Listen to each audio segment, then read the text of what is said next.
Welcome back to Real Talk with Ejay. We are back with a sharp dose of motivation, served with truth with a sprinkle of pure vibes. For those of you that are watching us on YouTube, please don't forget to subscribe, comment, like, share, send to your friends, and hit the notification button so that you can get preview about all new episodes.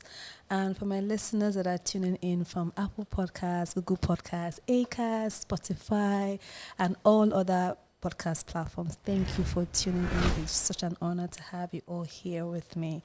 So today is rather a special day for me because I have with me somebody that I admire so much. She's my fairy godmother.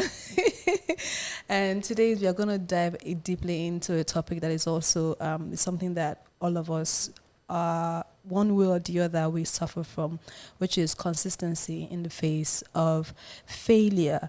So without further ado, we're going to go on a really quick break. So when we come back, we're going to go into the quote of the day, analyze the quote of the day, and talk about our topic and introduce my guest. So stick around, we'll be with you shortly.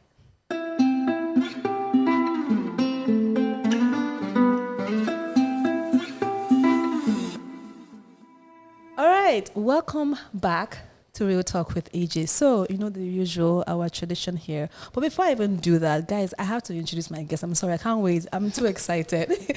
She's my fairy godmother. She is somebody I've admired from afar. And the time I got the chance to meet her in person, I actually went for a conference and I heard her speak. I was in awe. I was like, how can one human being carry so much power and so much knowledge and so much wisdom? And when I got to speak to her, she is literally the nicest person you can ever come across. Please help me welcome my fairy godmother, my friend, my mentor, Lady Mmanti Umoh. Thank you. Thank you, Eno. It's good to be here. Thank you for coming. I know I have been hounding you, like I called you to come. No, you haven't hounded me. You've just been so pleasant, like pleasantly patient, and it's like, are you going to make it today? Just, just be sure. So today I couldn't, but just be here on time. Thank you for honoring me. I'm happy to be here. Thank you for honoring me. And you do great work too. Thank I must you. start by saying that, yes. Thank you. I listen to your programs. I listen in, I watch. Beautiful. Thank You're you. doing well. Oh my gosh. See, guys, I'm already tearing up. See, for your mentor to look at you and tell you you're doing great, you're actually doing something great. So, yeah, do more. You should blush at this time, but you're see, black. I'm turning red, guys. Yeah. Okay, so Mama, you know how our tradition here. Yeah. First of all, we start by analyzing our quotes for the day. So our quotes for today is simple. Is this: perfection is an illusion. Perfection is an illusion. Focus on just being the best person that you can be and being better than you were yesterday. Perfection is an illusion. We all want to be perfect. We all want that perfect thing. I want to wait for the perfect time or for the perfect person, and we fail to just try and be perfect today or just be better than you were yesterday. So, what do you think of this? 2 days ago, I did on my podcast. Yeah. I talked about every day thriving to be the best you can be because that's the best that there ever is. And when you say perfection is an illusion, it just goes to show that there'll always be higher standards for me. There'll always be much more to attain. But it's accepting how much you can do and not being comfortable in mediocrity per se, but being comfortable in what the best you put in. But then that's also evaluating your best by questions like, was this the best I could really put in? Yeah. How much more could I have stretched? What difference have I made with this thing that I put in? What difference have I made first for myself? Yeah. How much energy, how much intelligence, how much knowledge, or what did I do? The best could even be you trying to sleep for an hour more to save your health. Yeah. So when we talk about perfection, how do you measure perfect sleep? I love to sleep. I don't get enough time to sleep. And so perfection is an illusion, and it depends. We feel everything is tangible. Everything can be measured. Yeah. Not everything in life is measured. Measured, no. So life isn't even measured. You can't really say you can hope to live for 80 years. Yeah. You may live for 100 or you may not live up to 40. Yeah.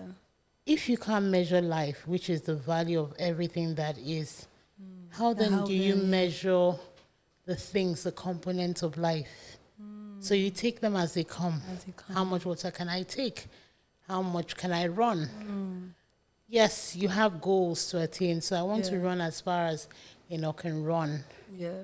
But I have been able to do this, and this is the much I can do today. Yeah. That's perfect for today. So I think that I would rest easy with the last part of the quote, which says, we do our best at every time that we're given an opportunity and time. Yeah. Just do your best, and that's fine. There's a funny thing. Like you said, who measures perfection? Like, what's perfect for me might not be perfect for you. So having that universe, I'm waiting for the perfect time to start.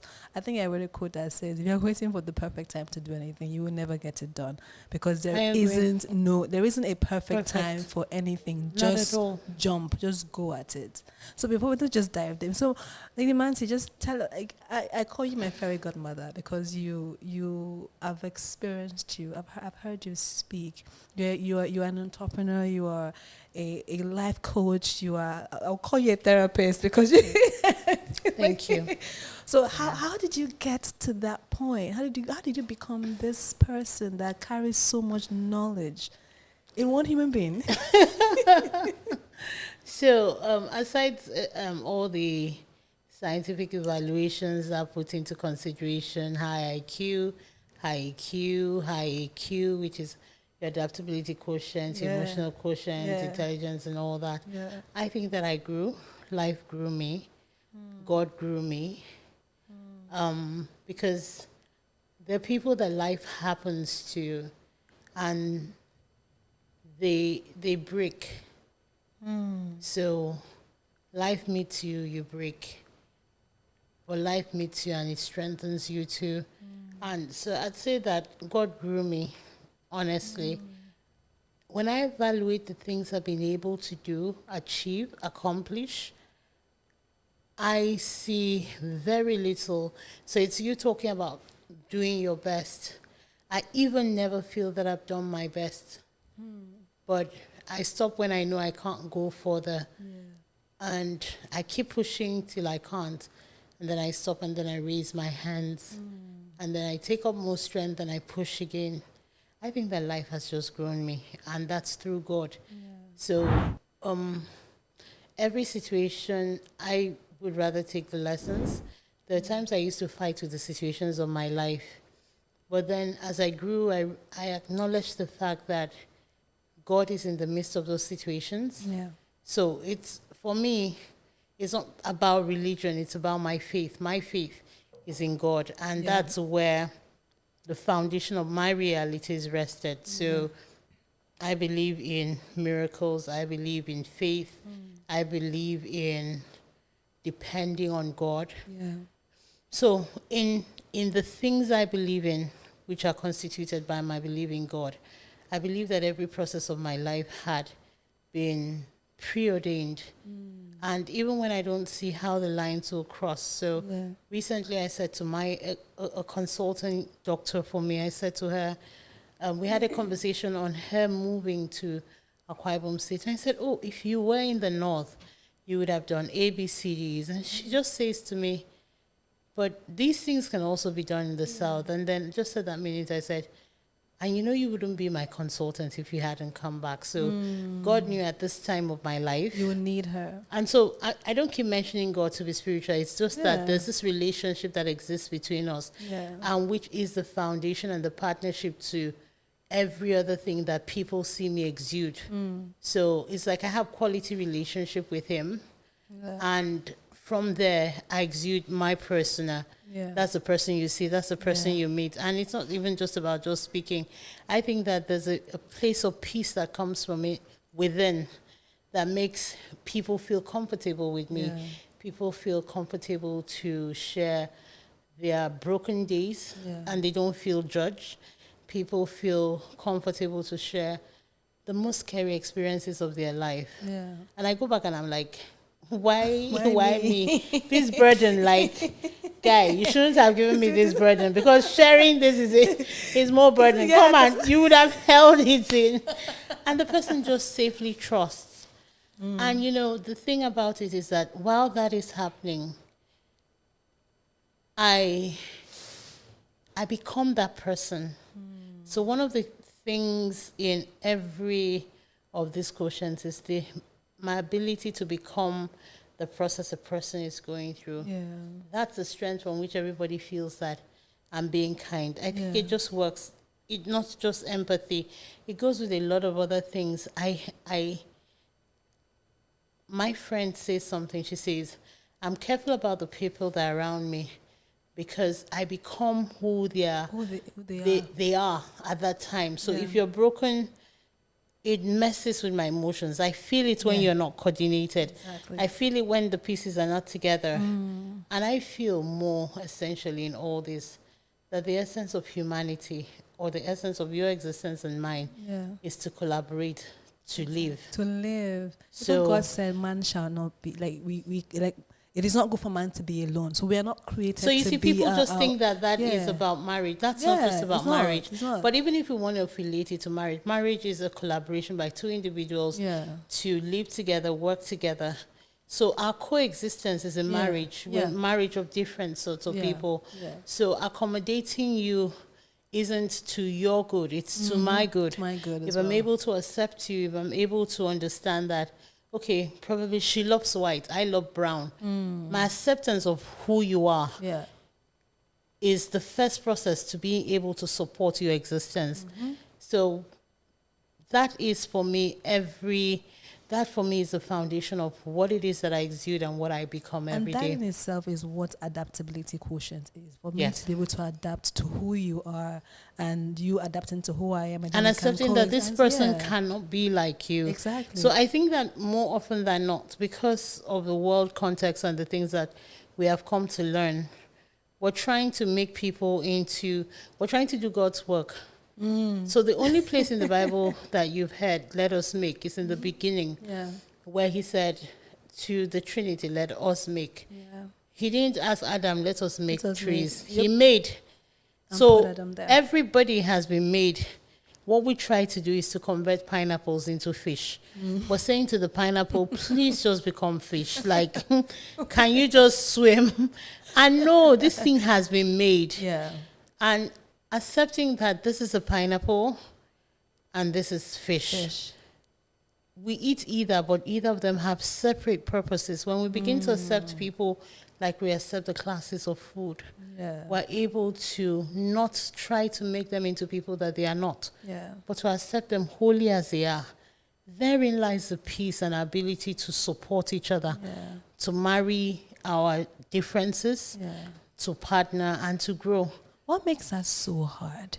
Like, it is hard. Like, you see a group of people and there's so much hate. I've always wondered what the foundation or the root of hate is. Why is it so hard for me to see you and say, you know what, you are you and I'm me and I love me and I appreciate you for you without judgment? Why is it so hard for us to be able to accept, okay, this is fish and this is pineapple. Pineapple, don't try to turn pineapple into a fish and vice versa. Like, what is that thing? It is that I feel that the first thing is selfish interest. And then number two is that our lack of acceptance of ourselves. You won't hear the fish ever come out of water and struggle on land to go to the pineapple farm to try to make pineapple fish. It's understanding the concept of humanity. Everything has been made before, and we're struggling to change things that we have no power over. It's accepting what you have power over. What do I have power over? I have power to be your friend. But I can't force you to be my friend. So there are certain times when I explain the theory and somebody says, oh, Miss Mmanti, I saw you with Eno. So this is just an example. I'm like, oh, or somebody says, Mmanti Eno is your friend. And I say to the person, I'm her friend. She isn't my friend. It's a choice. So people think, no, this person doesn't. No, it's not that she doesn't like. She hasn't accepted me at this level Yeah. So I understand that I am in this place to do this for her, to provide friendship for her. Yeah. She isn't in that place To do to the same give. for me. Yeah. And I walk with the understanding that this is what this person is called to do. So that is why sometimes, so even it goes in transit into relationships. So you see people buy our everyday dogs in Nigeria. So I'm taking different contexts. Yeah. They buy everyday dogs and expect it to act like a Rottweiler. That dog was made for that. Like, why are you expecting a coon cat to behave like, this is just what this is. Yeah. Accept it. It will not bark sometimes when they are thieves. It's afraid like you. But I think human beings need to get to a point, or humans, and I have this friend that keeps saying, why do I call people humans? I'm like, it's just to remind us of where we come from and what we are. We are consistently struggling to do what is not our business. Our business. We're struggling to change people. We're struggling to understand. And we're not dealing with what it is we've been provided to do. Yeah. And that's why sometimes we miss out at our best. Our best. Yeah. Because you're trying to play at a level that you don't belong. Yeah. You're trying to do the things you're not called to do. Yeah. So you miss out on the things you're asked to do, mandated to do. So struggling, you talked about why do people hate? Yeah. I think people hate because they don't even know how to love. And to love, you need to understand how to love yourself. How do I want to be loved? That's a question. So you hear people talk about relationships and like, I want a man that will love me. He has to love me a lot. And I'm like, it's not his work. It's your work to love you. Because no matter what that man does, you will never be satisfied. Because you don't even understand what love is, what you want. So you can't communicate. Yeah, even if it's giving you what you actually want or what you need, you won't see it because you don't even know what that is. You haven't recognized it. You haven't worked on yourself. Absolutely. First. So if you don't even understand, so what is peaceful coexistence? You must love peace to want peaceful coexistence. Yeah. To see trouble and say, this thing that I will do is about to bring trouble. Yeah. Let me not start it. Yeah. But to not love peace is to bring trouble. To bring trouble. My problem with people, like people that get into relationships, are, like, I mean, it's common among women. We feel like we are always at the receiving end. I want. He has to give me. Yeah, I have to get it from here. But we never stop to ask, what are you giving? What are you offering? So I beg to differ when it says, or that women are more at the receiving end. I think that the difference, why people think women are more often than not the ones that expect to receive, especially when we talk about our culture, it's because women are more expressive. Okay. The man comes with his group list, his broadcast list. Yeah.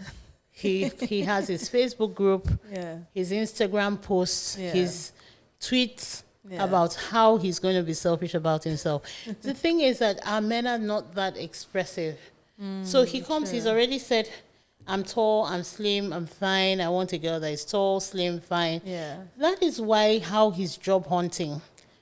He's hunting for animals that fits his need. Yeah. Just because he's not...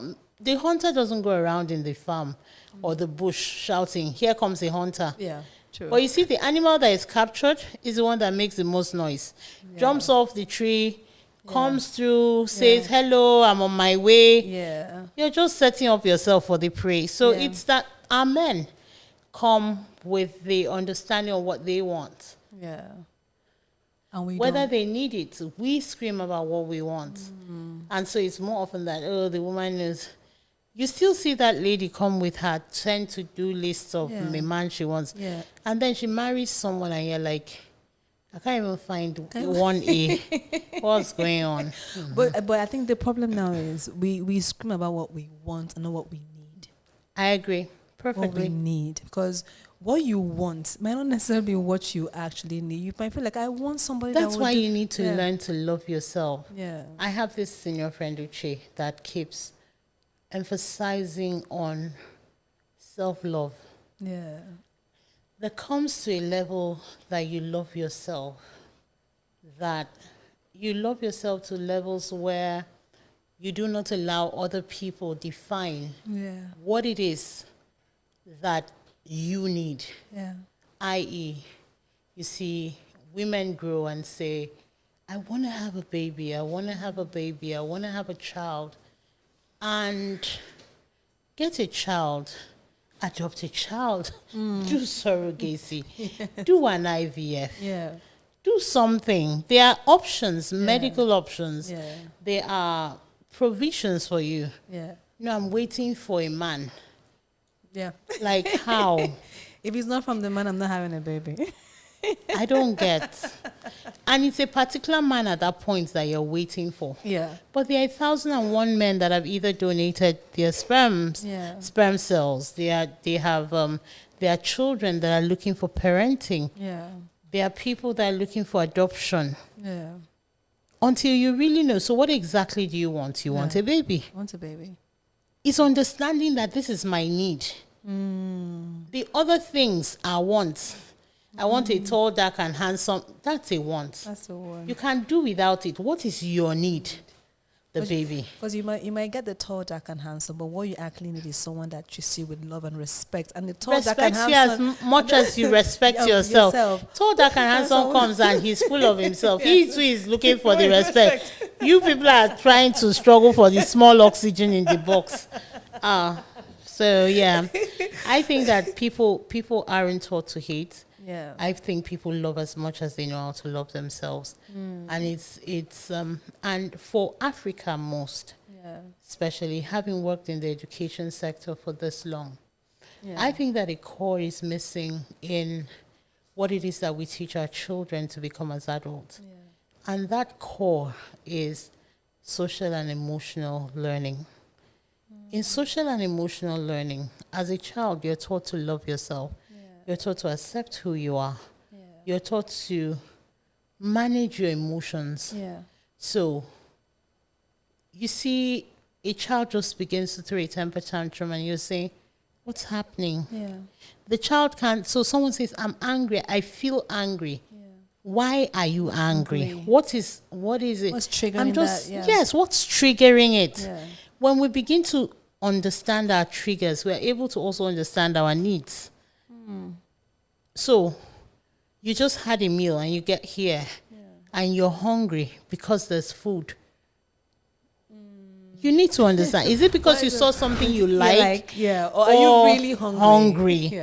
Or didn't you have enough? Or are you greedy? So paying attention to those details, so how you can, So that is how, when we learn to pay attention to ourselves, we pay attention to the emotions we exude or we receive.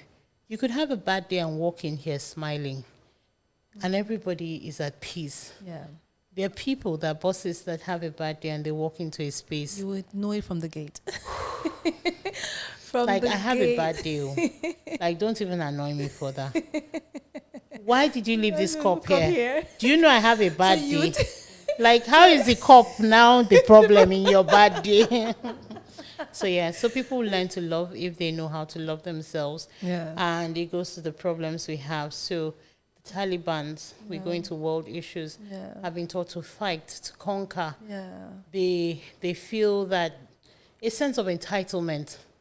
If I want to win, it, the desire to win. Yes. Desire to win. And because of the desire to win so much, we take losing as, oh my God, is the worst thing. And I've come to learn that actually failures aren't actually what we think failures. The failures are opportunities for you to do better.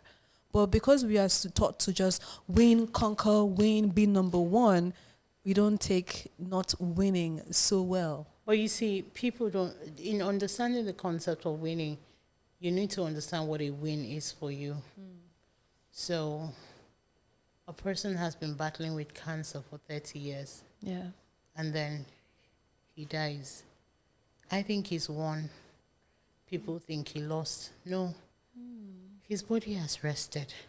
That's a big win. From the chemo, the injection needles, the torture, the sleepless nights, the closed lymph nodes. For the family as well. For the family. First for the person. Because I'm thinking, you go through all this. That's a win. A lady leaves a domestically violent, or a lady or a man, because men get domestically violent too. That's something else. But So let me say a man lives a domestically violent relationship. That's a win. People say, oh, the relationship didn't work out.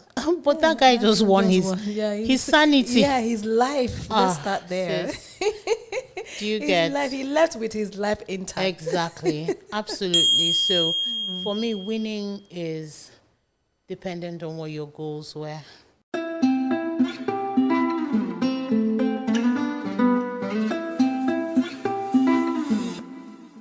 I don't want to be in front of the camera. But just list them the 3 things that you live by. Being true to self.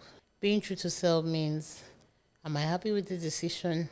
If I'm unhappy with it, why would I be unhappy and still make the decision? Number 2 for me is understanding why I am here.